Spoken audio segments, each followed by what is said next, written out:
David becomes king over Israel. All Israel came together to David at Hebron and said, "We are your own flesh and blood. In the past, even while Saul was king, you were the one who led Israel on their military campaigns. And the Lord your God said to you, 'You will shepherd my people Israel, and you will become their ruler.'" When all the elders of Israel had come to King David at Hebron, he made a compact with them at Hebron before the Lord, and they anointed David king over Israel, as the Lord had promised through Samuel. So, the book of Chronicles is a review of basically a lot of the information that we went over through all the way back. Like, it goes all the way back: Genesis, Exodus, Leviticus, Numbers, Deuteronomy, Joshua, Judges, Ruth, First, Second Samuel, First, Second Kings.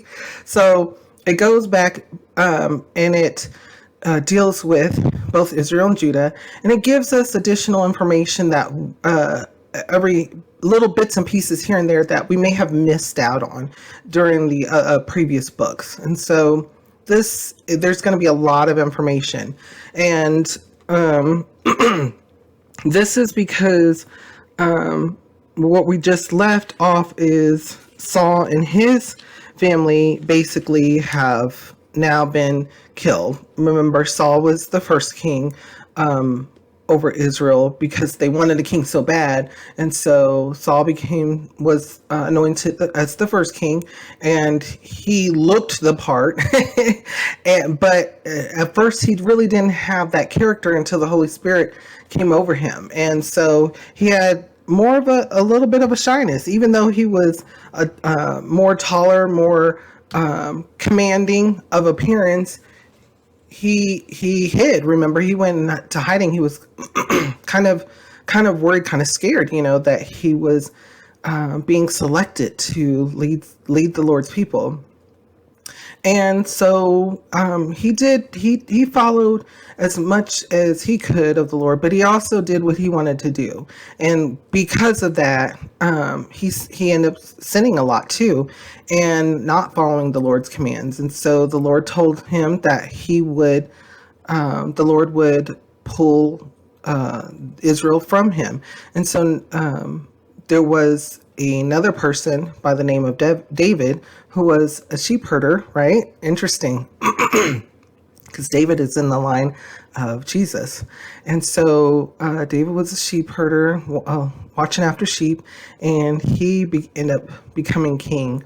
Of course, after defeating Goliath, and after campaigning and doing a lot for Saul, even though Saul wanted to kill him because he was jealous, he now is becoming king. Israel is, as a whole, is accepting that. So that's where we're at today. And let's bring him past the present. Sometimes it takes a while for us to to be rewarded, or to come into what we feel is life, what we feel is a better place for us, because it's not in our timing, it's in the Lord's. And when we do things, when we follow the Lord, when we have a close walk with him, and we listen to him, and we follow the steps of the Lord, we may get rewarded here on earth. And those come in due time, and when they are, it's a blessing. It's a blessing. It's a true blessing to each and every one of us. And so, as we can see, it was a while. David accomplished a lot of feats, and there, so much so that he had a lot of respect, but he wasn't the leader. He wasn't the king until Saul passed away, and his sons with them. And then, because they understood and knew that David really did have the Lord with him, that they went ahead and selected David as the next ruler. And that, again, past to present, goes for us. We have to learn patience sometimes. We don't want to force things to happen, because when we force things to happen, they don't turn out good. Speaking from experience, they don't turn out good. So, and we don't want to proclaim our own righteousness and self, our own selfishness to get things and to be in a place where we want to be. We need to continue to focus on the Lord, because He will place us where we need to be. And so with that, what kind of thoughts or feelings come to your mind when we read over this? How does it make you feel, and what does it make you think?